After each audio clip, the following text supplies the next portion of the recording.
Yeah, we had a couple things happen. A couple things are happening. Huawei, they're committed, Will. They're committed. They're in it. They're not leaving planet Earth just yet.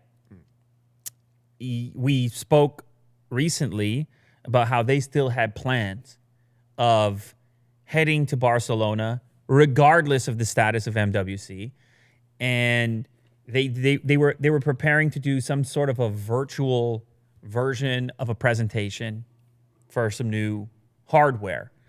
We have a little more information now as far as what that hardware happens to be. It is the new Mate XS that we talked about as well. XS. For some reason, it's written, the S is small, the X is big. It's a foldable device, and it appears, I'm an outsider. I never got my hands on this thing. Huawei, they don't want to give me this thing. No. They don't want me folding this left, right, and center. No. They told me to take a hike. Yeah. I don't know Come if to China or you... Yeah, I don't know if they use those words. But I have to be honest, I'm a tough guy to coordinate sometimes as well. So I'll take some of the blame. Okay. Because I'm not traveling around. Yeah. Once in my life, different, when I was a different age, when I was a young man. A young lad. When I was a young lad, I could fly around to places, you know. You're just holding your arms up like Yeah, I could, you know, I could float. Yeah. I could get myself to an airport and into a plane. Yeah. But now, man, there's people, there's things happening. Yeah, you got priorities. There's things happening. So anyway, so I appreciate when brands, we figure it out, we work it out. Both with Huawei, with the original Mate X, it never happened. It's one of those few foldables that I just didn't get my hands on. Mm-hmm. I was chasing that foldable. Mm-hmm. I never caught that foldable. Yeah. But it's okay. There's a new version now, and I'm sure Huawei's going to send it over here as soon as they see this clip.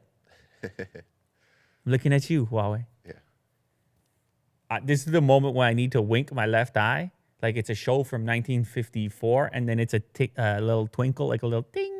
Mm-hmm. With the sound effect. Yes. We don't have those capabilities on this show. No. But Look, Kirk? too late, Kirk. Too late. We talked about it. It's too late. Kirk says he could do it. Talk a big game over there. Anyway, so they come out with the XS, and to be honest, it's almost identical. Anyone who got their hands on it, all the reports I see coming out say, hey, this is not really an all-new version. Now, granted, they just put the S in the title, so they didn't, as far as the naming's concerned, it doesn't necessarily sound like an overhauled version. It's almost kind of like what Samsung did with the second version of the Fold. First version went out, and there were a couple of durability questions and issues, and they did some work on the hinge, and particularly some of the components around the, I keep it close. You see? You see how that works, Huawei? That's a Fold right there on the desk. Sure it's not the Pablo one? Hey, man. Hey, man. Yeah, so they came with the little covering on the hinge region, and so it seems like Huawei attacked the potential for a problem in the same way, though we don't know what the original status was because that thing never hit critical mass. I know it was sold in China, but we just didn't hear about it a lot over here. Now, they also upgraded the processor to the new flagship, the 5G Kirin 990 chipset. But, you know, that's not a huge improvement over the previous version. The previous version, the 980, already had 5G support. They also took the opportunity to up the price a little bit. Oh, my goodness gracious. That's a price on that one. I'll tell you what. I'll tell you what, Will. That'll set you back. Yeah. You like that saying? It'll set you back. Mm-hmm. Yeah, because you gotta go.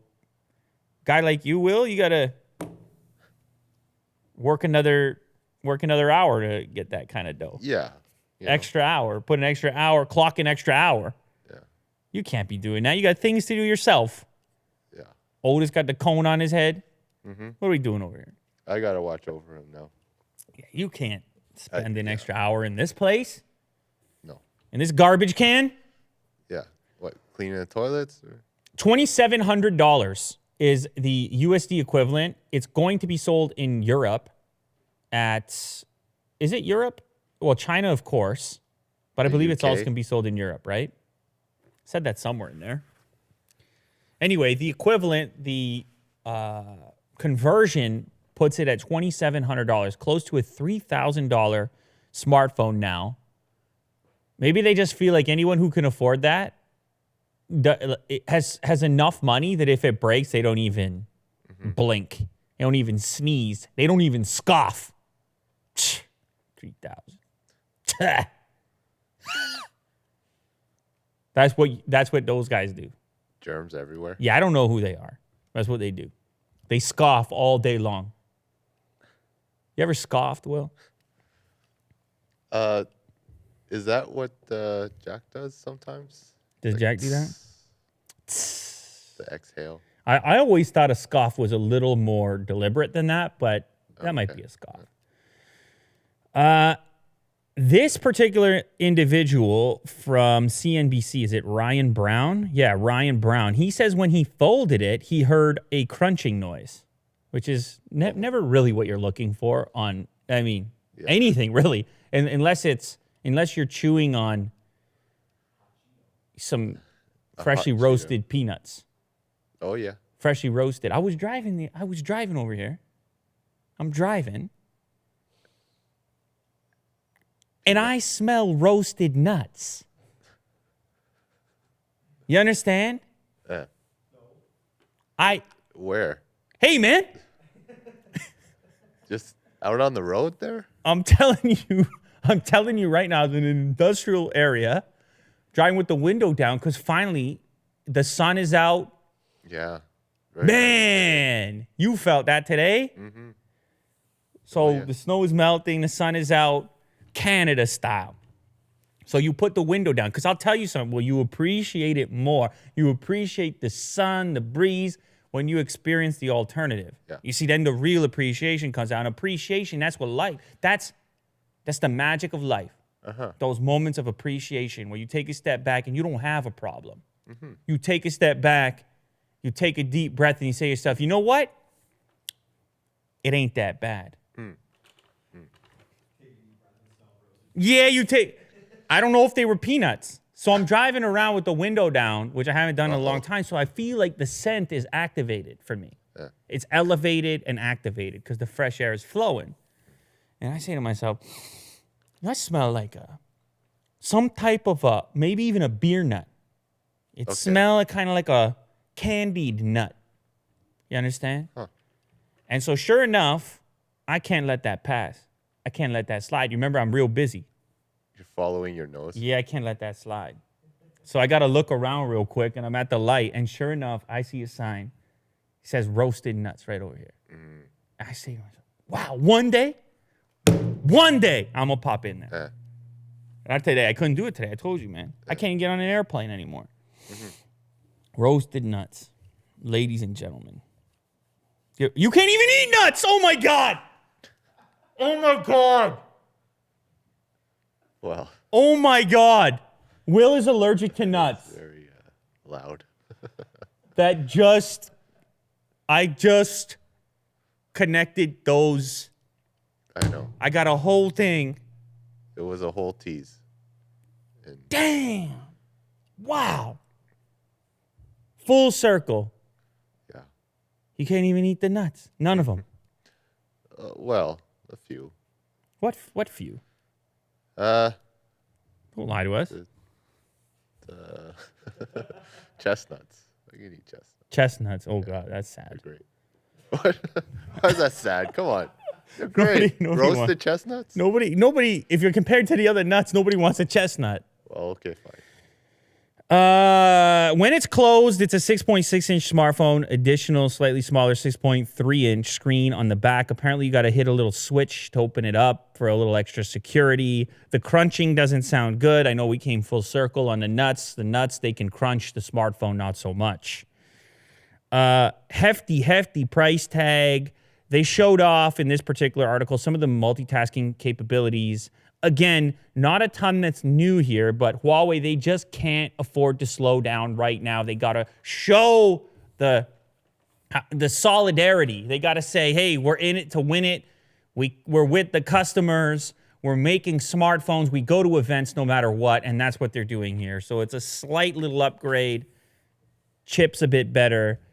It's a bit faster, and they say the hinge is now better engineered, even if this particular individual felt it. Crunch, I will say to Huawei, I will put this device on the channel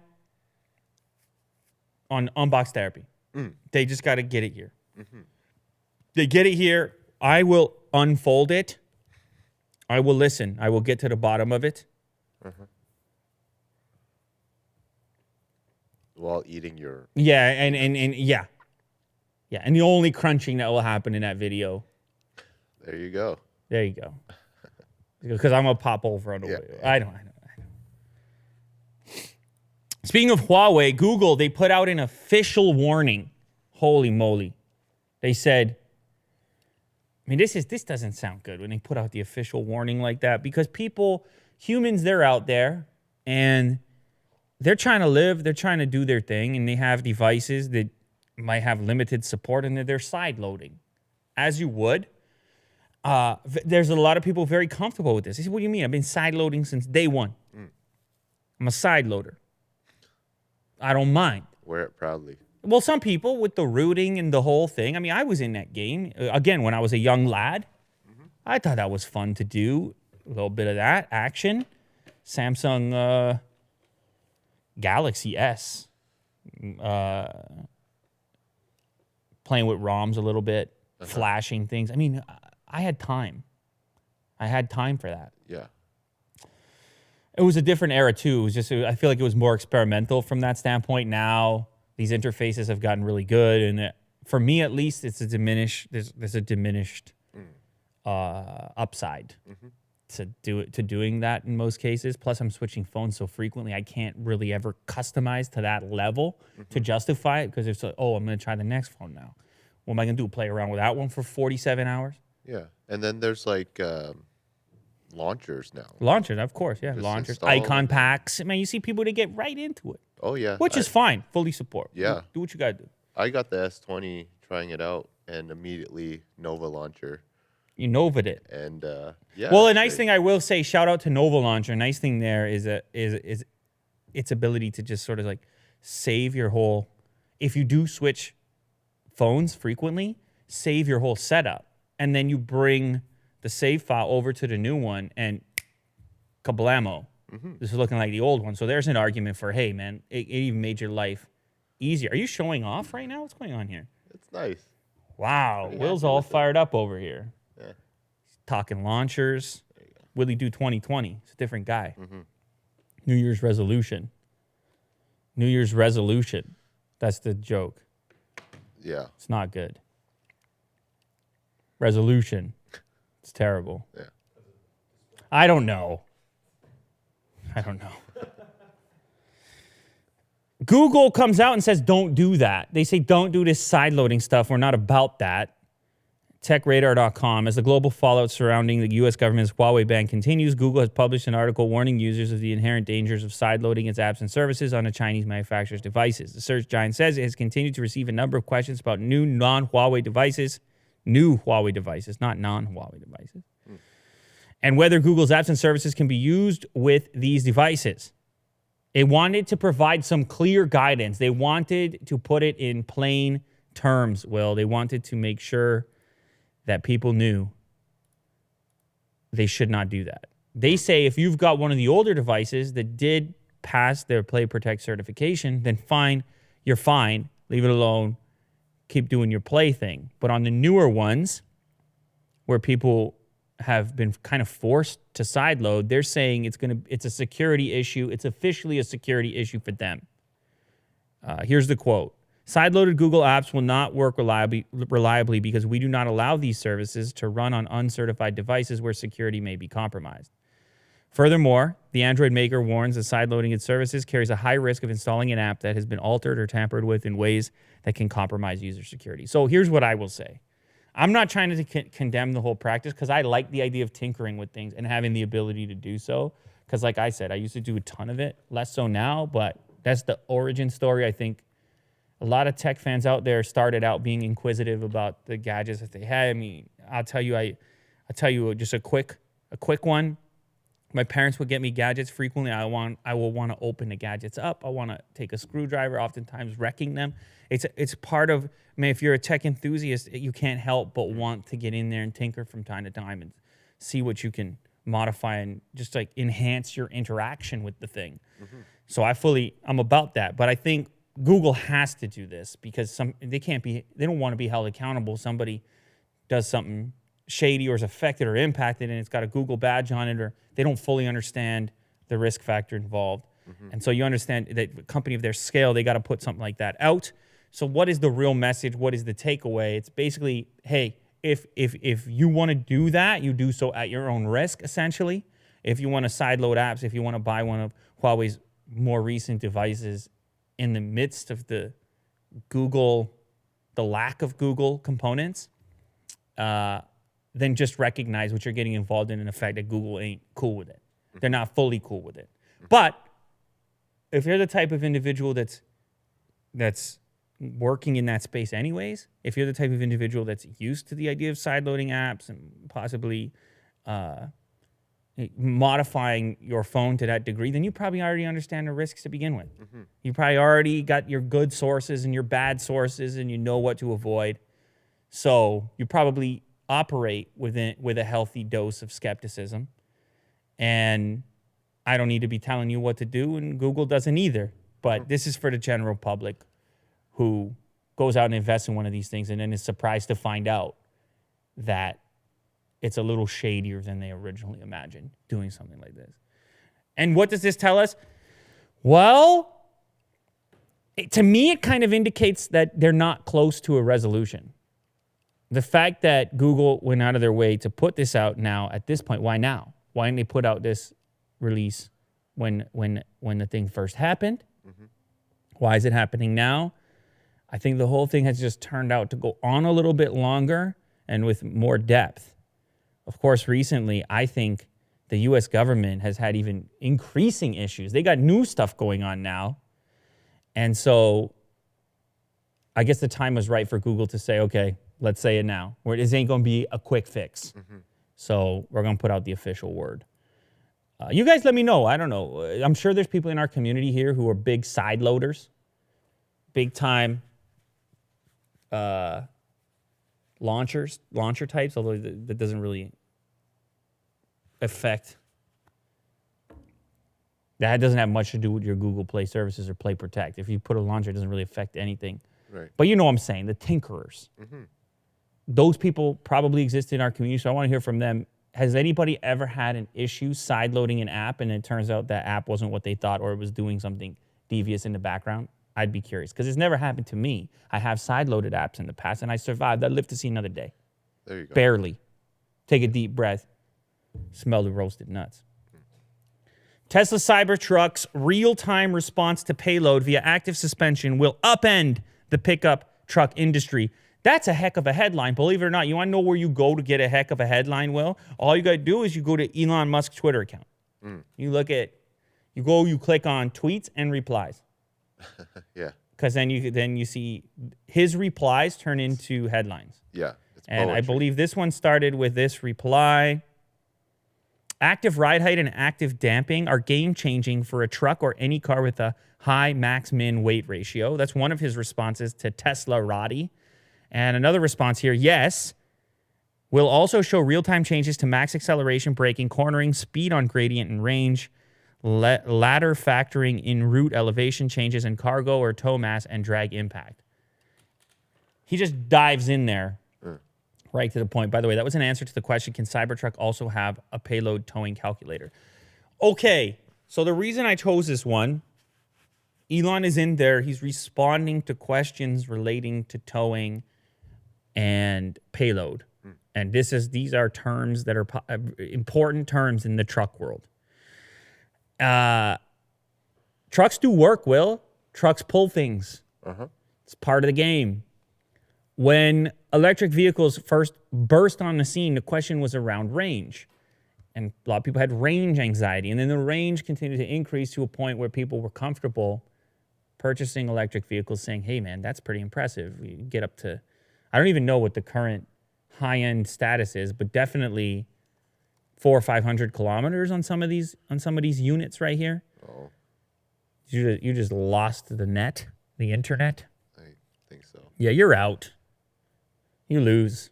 You lost the internet game today. Anyway, yeah, so some of these vehicles have a pretty amazing, almost gas equivalent range in 2020. They've continued to develop them, increase battery efficiency, and so forth. When the Cybertruck first got announced, a lot of truck people, and rightfully so, given the fact they hadn't seen this, there was no evidence, they didn't know what to expect. A lot of truck people questioned the impact of towing on the range, capacity, efficiency of these electric vehicles and the tech involved. Because it's one thing to figure out how to efficiently move an electric vehicle of a very specific weight, very specific aerodynamics, battery capacity, and so forth through space and how far it might go. But when you add in the variable of towing and payload, you might have a full truck bed, and then you have a trailer, and there's all these other variables that go into it. And so truck people said, hey, what happens to that range when you start hooking stuff up to this truck? Because you're calling it a Cybertruck. Are we going to be able to travel the long distances we want to travel or are used to traveling on a gas equivalent vehicle? Now, some of those gas equivalent vehicles have all kinds of crazy cool features when it comes to towing as well, where they can do smart things when towing at different speeds to improve efficiency. Trucks have been towing for a really long time. So Elon comes out and says, basically his response to this is, yeah, it's a must. Of course we're working on it, and we're going to do an incredible version of it, and we're going to upend the entire industry because of how amazing our version and high-tech our version happens to be. And the reason, or at least one of the reasons that I believe him, well, I mean, what do you mean believe him? I believe they're working on it. The thing is obviously not done yet. I don't know how far along in the execution they are. It's because of autonomous driving. If you want to factor all this stuff in, if you want a car to drive itself, it's going to need a ton of information about what exactly it's doing, particularly once you start hooking up weight to it. And so this list of variables in this payload towing calculator and the range associated with it, the vehicle's going to need to know, it's going to need to be able to tell you and its autonomous self, hey, how far can we travel given this new payload? How can we make the adjustments to our internal calculator to reflect or relate to these new variables? So it's very interesting. Obviously, from a torque perspective, we've seen what these things can pull, not just in the case of the Cybertruck, but I mean, I've seen videos emerge on YouTube, which they've also been disputed, as you've seen. Yeah, 500 miles is the range, by the way. Will just gave us an update here. Cybertruck range will be between 250 and 500 miles. So again, it depends on your configuration, your selections, and of course, if you happen to be towing as well. Some people are suggesting that Tesla should just come up with its own trailer that meets its exact spec and calculator, and it just all modular mocks in there, goes in there. That's an interesting idea as well. But yeah, we know electric motors. We know the torque situation. We know the traction situation. We've seen evidence of this with the Model X and others. And so now this is just the next step of it. Time will tell how well this is executed and how great of a towing machine this happens to be. But that's the nail. That's the critical piece in the truck realm. If you want to take it to that next level, you want to convince F-150 owners and Ram owners and whoever else is out there that they're going to move to the electric side, regardless of the look of the thing, the aesthetics. You got to have that towing piece in there as well.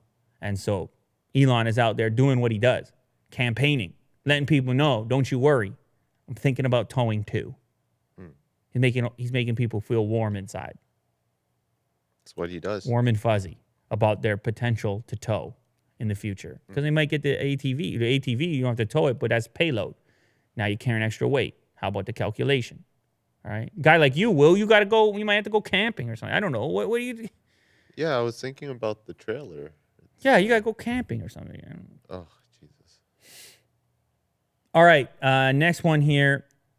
You for sure have heard of this thing before. It is, of course, the famous YouTube channel, ChilledCow. ChilledCow, responsible for the girl that's studying. It's a whole community. It's this incredible chill music. I mean, chill hop, whatever. Yes. Whatever you want to call it. Yes. It's this relaxing kind of, you put it on in the background type of thing. And it, of course, also, as I mentioned, it cultivated an entire community of people around this one channel and in this comment section, because it was this ongoing live stream of this chilled music.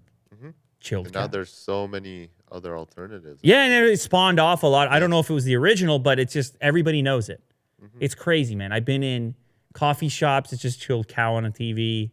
It's like it had a real cultural, it carved out. Yeah. It's a little impact. I don't know. Yeah.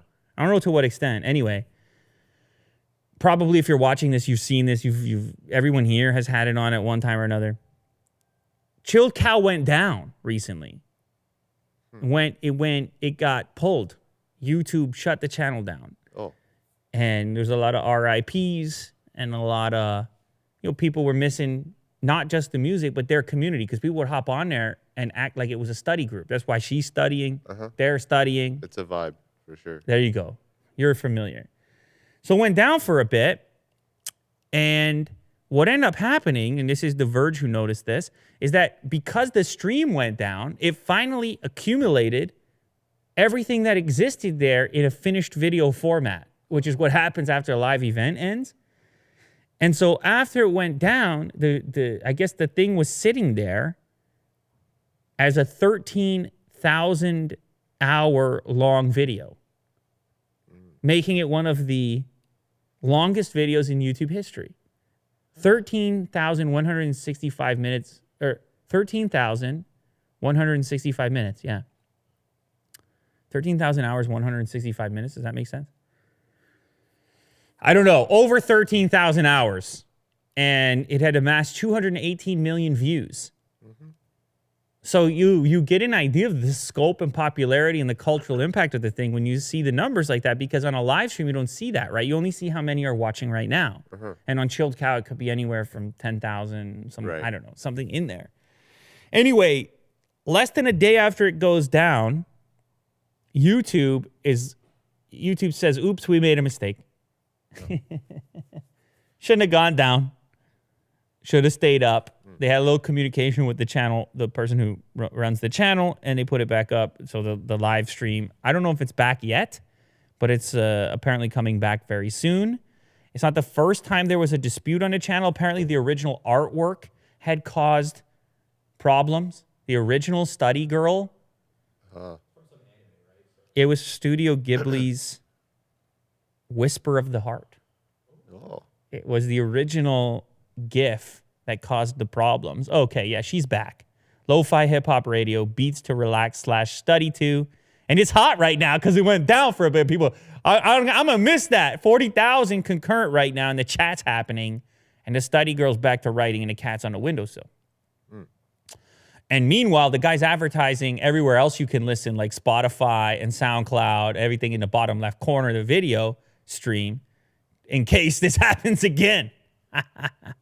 Give you somewhere else to go. So YouTube says it made a mistake, but of course it does. There is a question here, a conversation piece about the concept around these types of channels and the fact that they are a hub for content that doesn't necessarily belong. The rights holder is not necessarily the person publishing it. And it gets into this gray area, like a lot of things on YouTube, over how YouTube should treat this type of channel. Because this guy doesn't own the music that shows up on there, but he has permission. But does he have a physical license for each song that ever plays. No, it could be more of a handshake. I mean, we've used music on the channel. I for sure have had this exact experience. You use some music on Unbox Therapy, you have permission, but then some sample in the music gets picked up by some label and the whole thing gets shut down. It's always some type of, it's just hard to manage this amount of content. And I know people get mad at YouTube, and fine, yeah, they're huge. You want them to figure out a way, but my God, it's just a tough thing to do. It's a tough thing to do that everybody is happy with, that the labels are happy with, and the creators of the music. And I mean, at the end of the day, Will, people, they just want to listen to their ChilledCow. Just want to throw on some ChilledCow. But I remember when I first popped it on, I thought to myself, okay, what's weird about this particular thing is that I just think of it as ChilledCow. I don't think of it as any artist that's on that channel, ever. Like, I never look at the artist name. It's just on in the background. And if someone said, what are you listening to? I'd be like, ChilledCow. Yeah. It's kind of like an experience. But it becomes bigger than the artist. Yes. And so you do wonder about that exchange. It relies on these artists. I understand it gives them credit. But weirdly, it's bigger than the artist at the same time. But I guess what was a radio station ever? You know, in the prime time? Or what was MTV in the prime time? What are you watching? MTV. Did you say the actual video, or maybe you just said MTV? I don't know. I'm not trying to take anything away from anybody. I think ChilledCow is probably given plenty of exposure to people that weren't being heard. Right. Because there's so much music and so many producers out there now. But I'm just saying it's an interesting concept. If ChilledCow goes down, I don't think, man, I lost all those artists. I think I lost ChilledCow. Right. It's a unified entity of some sort. Yes. It's its own culture. It's kind of cool. Yes. Anyway, it's back now. I guess they'll continue to operate in this particular zone, and you just hope that they're able to navigate it in a way that works for everyone. Obviously, the audience loves it. They don't want to see it go. The artists, it would appear, are fully on board and happy about it. Of course, the producer is happy to keep putting it out there. So what do we need to figure out? It's just YouTube needs to figure out how to govern it and not shut it down. So long, I mean, you know what I'm saying? The guy has permission to play the music that's on there. And I assume that he does. All right, last one. This one's about to blow your mind, Will. These candles are for hardcore McDonald's fans only. Oh. This is from newser.com. Did you ever imagine lighting a candle that smells like a quarter pounder? No, you didn't imagine that. No, you didn't. No, I didn't. No. Well, maybe you should have. Because McDonald's is sold out right now. They're sold out of the quarter pounder scented candle pack. Now, what you need to understand when you look at this scented candle pack is that each candle is just one component in your quarter pounder. You see how you got the ketchup. You see how you got the patty. You see how you got the cheese. You got a lettuce candle, man. Not a Big Mac candle.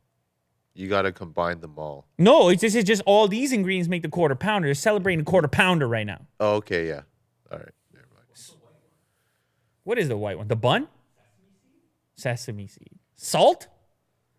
Salt candle? You know that heavenly smell of hamburger that wafts into your car as you're in the McDonald's drive-thru line? You can have that now. All day at home. Thanks to a new product offered by the fast food chain. I didn't even know this. They have a fan club site. You can buy all kinds of unusual McDonald's things. It's beef. Here's the candles. Beef, bun, cheese, pickle, ketchup, and onion. White is onion. It's an onion candle. You can light them all together, Will, to get the full quarter pounder effect. Or you can light them one at a time to spread out your enjoyment. It's completely up to you. Free ground domestic shipping, limited quantities. Look at that. Sold out. Sold out, Will. A lot of people are saying, hey, man, this is the future of marketing right here. People are saying, this is how you embrace, this is how you reward your culture. You know what I mean? These never mind putting another commercial on TV. You just get your super fans to put quarter pounder candles in their house. Yeah. Just people want to go deeper. It's not enough anymore. You don't just eat the burger. You like the candle. Yeah. It's very harmless. This is a nice one. It's for the enthusiasts. Yeah. What they're saying is we're going to take care of the enthusiasts, and then the enthusiasts will be enthusiastic for us, and they'll be telling everybody to go get a quarter pounder. You know? There you go. I don't know. You know what my problem is? Let's say these candles smell really good. Let's just say. Let's say something crazy and say they smell really good. Don't you just want a quarter pounder instead? Of course. Yeah, but you know, what do you got the candles for? I'm getting hungry. We don't like talking about candles here. Yeah, we're talking about candles. You're getting hungry. So why don't we just get some? Why don't you get a quarter pounder? Why do you need the candles for? Well, Imagine it's a lighting a collection. candle. You're starving. You light the candle. What happened? You're still starving. Yeah. It's a collector's item. Right, so you never light it. Maybe, yeah. You light it a little bit, just as a novelty. Yes. You have some pals over. Throw on the quarter Yeah, pounder let's- candles for a Let's second. try some out. I Let's don't try some flavors out, you know? Anyway, on this site, they sell all kinds of fun and funny things like that. Apparently, it's not just the quarter pounder candles. They have mittens, bumper stickers, a calendar, and a heart-shaped locket. Oh. And what they're doing is they're celebrating nearly half a century of quarter pounder existence. So that's a big burger for them, man. A quarter pounder. It's actually, if I go to McDonald's, that's what I would get. Just to be clear. It's a classic. Huh. It's not too complicated. You get a Big Mac. It's a lot going on. It's a lot going on in a Big Mac, and you got to grab it, a hold of it. I mean, I'm not saying I go to McDonald's all the time, but I'm saying if I did, it's going to be a quarter pounder. I usually get McDoubles. Which is kind of, It's the same thing, right? the patty is not as, in a McDouble, the patty is not going to be a quarter pounder patty. No. Just no, to no. be clear. I don't know. What are we talking about? Let's go light some candles. Let's go smell some quarter pounders.